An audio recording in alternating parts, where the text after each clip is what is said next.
Hey, beautiful souls, welcome back to my channel. My name's Astara and I'm an angelic communicator and clairvoyant. And I'm also an author.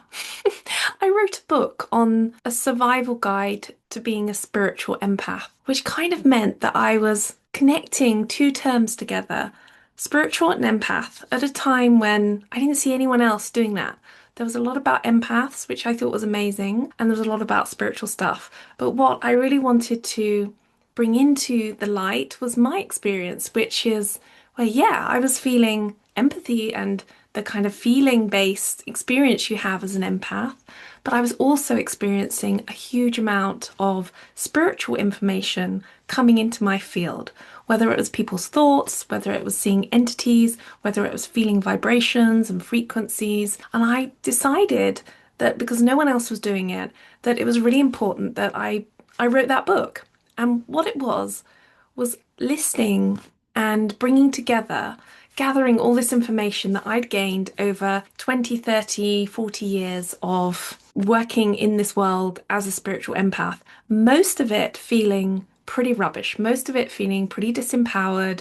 And that has been my journey. If you watch my videos, you'll know that part of my psychology, part of my soul purpose, part of my journey in this life is that I have most of my planets in my eighth house, which, if any of you know what that's about, it's often about power. It's feeling very disempowered, feeling almost like a victim for most of that time, and then having to transform that energy to the opposite, to not being a victim, not being an aggressor either, but not being an aggressor to myself, not being an aggressor to others, but to claim your own power. I think this was setting the stage for something quite important because as I'm working with people who are starseeds, who are spiritual empaths, who are light workers, earth angels, you amazing, beautiful beings, as I'm working with you, I'm realizing that you're all sensitive too. You're all having this experience as well, where the frequency on Earth is very dense, it's a very low vibration, and we need to find ways to survive in this space without becoming hardened, without becoming changed, without becoming opposite to what we actually are, which is beings of light. Creative beings of light. And these frequencies that we're bringing in, these lighter, more vibrant frequencies are needed here on Earth. And all we've got to do is find a way to keep shining that light, not be as affected by the outside world as perhaps we have been, and to find a way to fully thrive in this reality. So, as we're talking about this, ask yourself, how much time do you spend trying to feel balanced, trying to feel normal, trying to truly thrive in this world? If I could wave a magic wand for you and make all those difficulties go away, how good would your energy feel? How much would you get done? How much could you begin your life purpose in this life and begin to really thrive in this experience, in this reality? On this video, I'm going to bring up a few questions here for you to look at where your energy is being drained, where you're being attacked, and how to stop it. And this goes beyond just being an empath because I want to talk about spiritual protection, psychic protection. This is actually a precursor, an introduction to a course that I'm running that's starting next week online, where I do 5 weeks, just 1 hour each week, introducing a different technique from my book to protect you in the spiritual realms. And it does affect your physical reality. It does affect your physical energy levels. It does affect your mindset, how you feel about the world. And it does affect your emotions because it pretty much is a rotten experience having a lot of psychic attack, having a lot of unpleasant emotions that are draining you, that you become saturated in your energy field if you're an empath, having a low vibrational frequency that you have to deal with, even dealing with people with a very fixed mindset who project onto you. So when you're looking at this arena, let's dispel some illusions because one of the big things when I was growing up was if you had an emotion, there was something wrong with you. If you were having any sort of feeling of being sensitive, you were too sensitive. because there was something wrong with being sensitive. There was this kind of agenda placed on people, particularly if they were trying to live their light, trying to mind their own business, that somehow they weren't strong enough to be in the world, or somehow our world was like this machine and we had to be kind of grinded down to fit in the machine and to make it work. I don't believe any of that. I think we need spiritual people. I think we need sensitive people. I think we need feeling people. I think we need people who are really aware of what's going on in their hearts, what's going on in their energy fields, maybe even that beautiful feeling, artistic quality that creates beautiful things in our world, like beautiful music, beautiful paintings, beautiful art, beautiful words, beautiful books, beautiful relationships, beautiful mothers, beautiful fathers, beautiful gardeners, beautiful interior designers, whatever it is, people who are sensitive to space, they're sensitive to vibration, they're aware of the atmosphere that's around, the quality of being in this world. Because let's face it, we all want to live life in a joyful, happy, fulfilling way. And the way you're bringing in your soul quality in this life is often through your soul purpose. And anything that makes that difficult and sends you into survival is not really a level of true fulfillment, if you ask me. Empaths, which is one part of this story, and I'm sure you must be very empathic if you're divine feminines. So empaths don't just feel deeply, they also absorb energy deeply. And I don't like the word absorb, but let's look at this. They bring it into their aura through that connection because they're very able to sense and feel, and often they're transforming in their auric field. This is particularly with the divine feminines, I see this happening, that their etheric energy is able to transform energy. So if you're in a situation where somebody's not feeling their emotions and they're projecting onto other people's, or it's just sitting on their aura and they're not wanting to feel them, often they will come into your field to be healed, to be transformed. They'll feel better, they'll feel lighter, they'll go away feeling much better, and you might feel pretty drained and pretty miserable and a bit fed up. It's good to identify what is happening in the moment, and this takes some time, it takes some practice. But usually, when I'm looking at an environment or what's going on in an interaction, if you walk into a space or a room or you meet your friend and you suddenly feel your energy field being a little bit strange, a little bit violated, a little bit maybe saturated with a certain energy, it's good to look at emotions in the space, moods, meaning the tone of the space, any projections that person's making on you. Because yes, thoughts are a form, they are a thing. You can actually feel them, you can see them. There's lots of work done on this by the Theosophical Society, some good stuff online, looking at thoughts and how they're, what the vibration of thoughts are. There's also energetic debris, things that happen to people like trauma. People can walk around with fragments on their energy field. You can sense that. You can also sense unspoken tension, like conflict, something where there's an unresolved energy, something that isn't balanced. And if you are an empath, you're usually harmonizing space. I noticed that empaths, when I've looked at the Akashic record of empaths, they're often highly spiritual, evolved beings. They're often old souls because to develop the emotional body, to have sentience, actually is a highly valued skill in the spiritual world. It's like having an amazing, amazing instrument that you've been able to cultivate over time. And that takes experience, it takes knowledge, it takes practice. It means you've built it over a period of time, and it is no way seen as a weakness. You might even, if you're going into a room or with people, you might also experience a sort of spiritual heaviness where things just feel kind of heavy, especially places that have a lot of grief or collective trauma.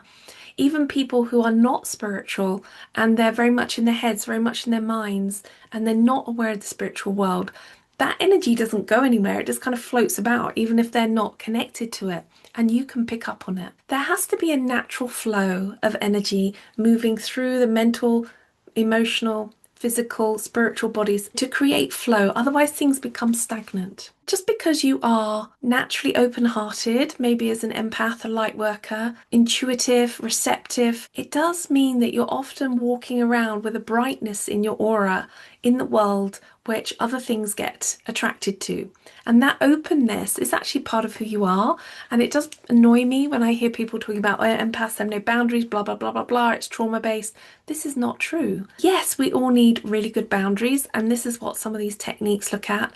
But this openness and open-heartedness and this building of this etheric space in the heart and in your etheric field with sensitivity is actually a gift. So when I'm looking at how to protect energy, my energy or someone else's energy, we're looking at ways to not become overwhelmed, not become drained without knowing why, maybe even not taking on a merger with someone else's energy without realizing it. Sometimes there is soul contracts where we do merge with someone's energy for a time, and usually earth angels can do something like this, but it's about not merging in a way that's unhealthy for you or for them. If it's mental and overwhelmed, there can be a loss of clarity. And sometimes you can't even feel your own intuition when it's happening. It's really common when empaths get a bit saturated that suddenly they go almost like on shutdown. And I remember having days, instead of going to work, I'd have to just kind of lie in bed with the duvet like over my head. And it's one of the main reasons I became self-employed. I always knew that I had a bit of an entrepreneurial spirit anyway.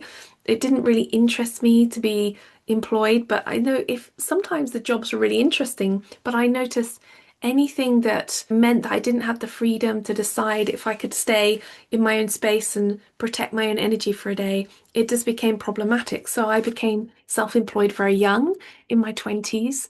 And so knowing that sometimes you're going to need protection because your instrument is an instrument of light, you are sensitive because it's a gift, and your instrument often needs tuning, it needs care, it needs self-care, and sometimes those boundaries are very important to stop any form of self-destruction. One of the reasons I had to go through these energy techniques is because one of the things that I found that I was doing was that when I got saturated, particularly with people's thoughts, I used to absorb them and then play them out on myself, like almost like internalize somebody else's pain, rage, trauma, and the way they were thinking, because most people are incredibly destructive and self-destructive, and it became a little bit self-destructive in my process. So there was a lot of me trying to purify my instrument and keep it clear so that I didn't sort of internalize what was going on around me. So let's talk a little bit about energetic attacks because it kind of is a strange subject,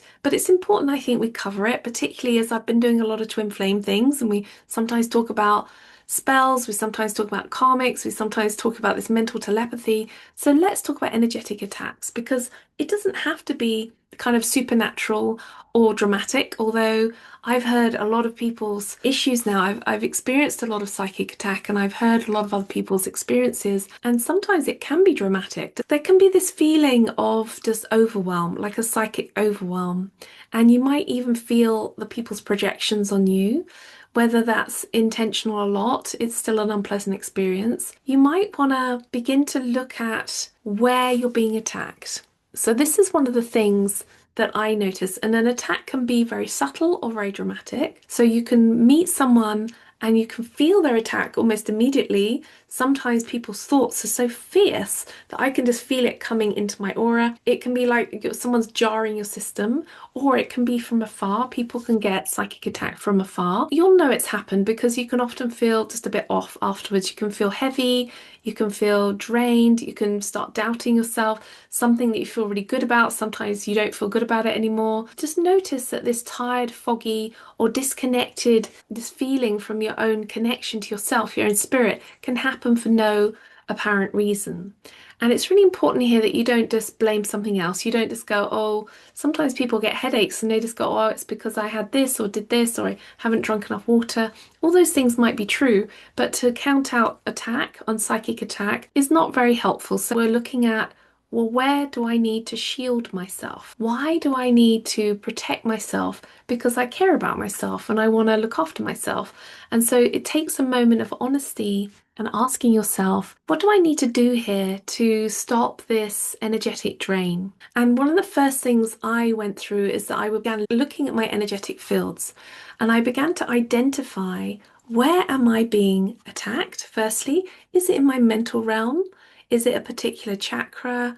Is it at the front of me, at the back of me, at the sides of me? Is it affecting my feminine? Is it affecting my masculine? Is it affecting my emotional body? Is it affecting my inner child? You'd be amazed at how many people attacked the inner child directly of people. It's pretty scary stuff, but yeah, they do. You can look out, is it affecting my physical body? And then you can begin to work out, once you've identified by sitting with yourself, sitting with the attack, identifying, okay, where is this coming from? What is it? What is it I'm dealing with here? Where am I vulnerable? Where are they attacking me? Because some people are very, very good at attacking certain areas of the body, attacking certain chakras.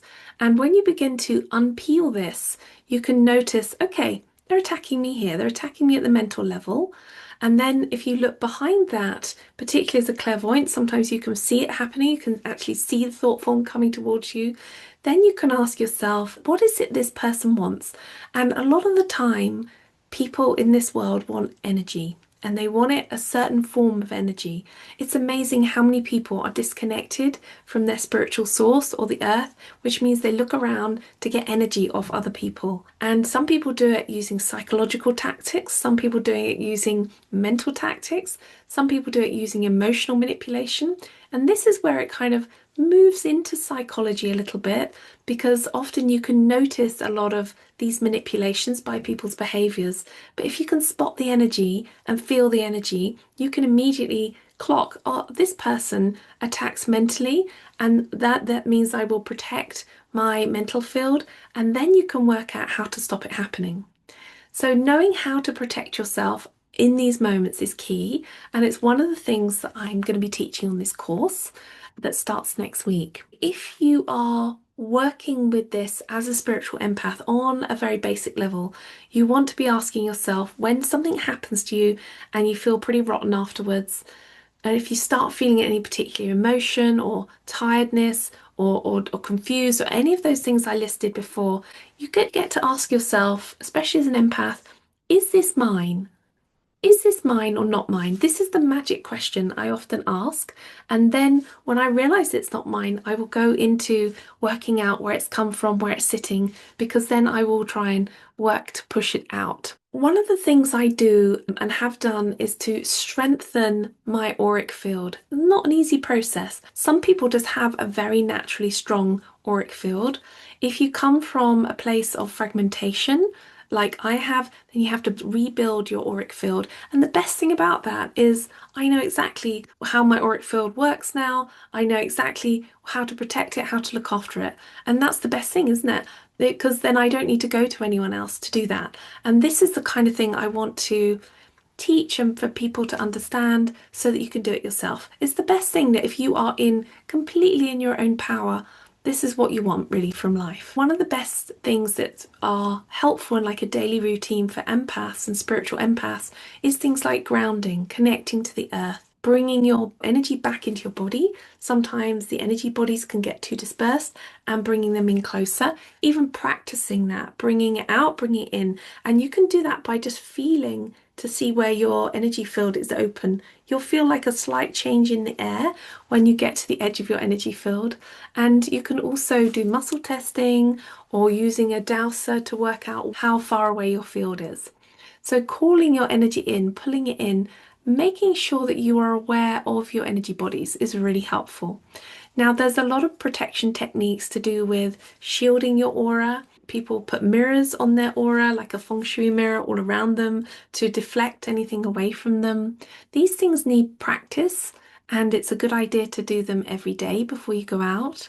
You could also put colours in your aura. I often do this with my children. I like put a colour around them before they leave me, before they go to school, before they go out with their friends.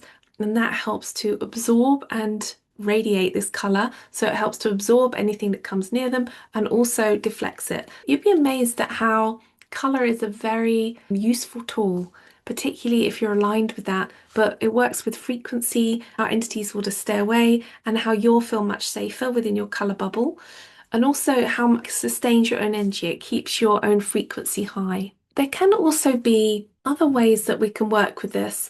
And without going into too much detail, if you're beginning to feel saturated, often the violet flame is a brilliant way of cleansing and clearing your space, giving you a nice vibrating lift. And I would recommend doing that 5 minutes at night and 5 minutes in the morning just to cleanse and clear your space. And it stops saturation from occurring. You can also use salt baths and smoke like sage and Palo Santo, and even sound to clear your space. And these are all the sorts of things that you can access on this course that I'm going to do, but you might also find on YouTube there's a lot of helpful ways of understanding how to protect your energy field. My realization is that if we can have an effect by keeping our energy flowing through us in a healthy way, if we can have an effect on what's around us by radiating our light source into our energetic bubble and allowing that to affect the world, that would be a really transformative process for all of us, because most of us are experiencing the world pushing in and having to then kind of firefight and deal with that situation. But if we are strong enough to radiate out into the world, actually we're transforming the world, because the world has an effect on us, yes, but we have an effect on the world wherever we're going. And people who are in alignment with their soul energy, their soul purpose, their light, you are having a much bigger effect in the world than you'll ever probably know. Just by coming into connection in a space or with people or a community, you're actually creating a light vibration that has a knock-on effect with everybody connected to you. So thank you for listening to me. If you're interested in the course, we're going to go quite in depth within these 5 weeks. We're going to look at the quantum vortex technique. We're going to look at using sacred geometry. We're going to look at working with guides and angels that can help us. There are some just really nice opportunities in these groups to share any particular problems you have, whether it's a past lover or a family member or someone you work with, or maybe in an environment that you struggle with, like people getting on the bus or getting a train, and we can look at how to clear spaces and set up energetic protection. So if you're interested in that, go to my link tree on my Instagram and website, and you can book for next week. It's not expensive, and I'd love you to join us.